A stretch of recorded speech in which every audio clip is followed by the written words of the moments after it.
अस्सलाम वालेकुम। आज हम ये सीखेंगे कि अडोब आफ्टर इफेक्ट में लाइन को किस तरह से एनिमेट करते हैं। पेन टूल को सिलेक्ट करें, प्रीव्यू विंडो में आकर आपने पहला और दूसरा क्लिक करना है ताकि लाइन ड्रॉ हो जाए। उसके बाद यहाँ से आप लाइन के कलर को सिलेक्ट कर सकते हैं। मैं वाइट ही रखूंगा। यहाँ से आप लाइन की थिकनेस को कम या ज़्यादा कर सकते हैं। लाइन को एनिमेट करने के लिए मेक श्योर करें कि आपका ये जो टाइम लैप्स स्लाइडर है ये बिल्कुल स्टार्ट में होना चाहिए। उसके बाद आपने ऐड के बटन पे क्लिक करना है, यहाँ से ट्रिम पाथ लेना है।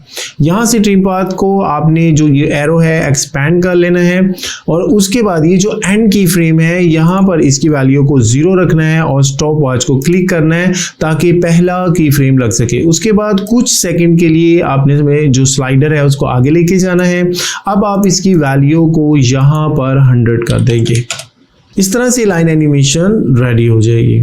सेकंड की फ्रेम को होल्ड करने के बाद राइट और लेफ्ट मूव करें। अगर आप ये चाहते हैं कि लाइन की एनिमेशन तेजी के साथ हो तो इसको पहले वाले की फ्रेम के करीब तर कर दें, और अगर आप ये चाहते हैं एनिमेशन स्लो हो तो पहले वाले की फ्रेम से इसको दूर कर दें। प्रोजेक्ट को एक्सपोर्ट करने के लिए कंपोजिशन पे आएंगे, यहाँ से प्री रेंडर, यहाँ पर आप क्लिक करेंगे जहाँ पे आप अपनी फाइल का नाम देंगे, लोकेशन सेलेक्ट करेंगे। उसके बाद आपने रेंडर के बटन पर क्लिक कर देना है तो ये एनिमेशन एक्सपोर्ट हो जाएगी।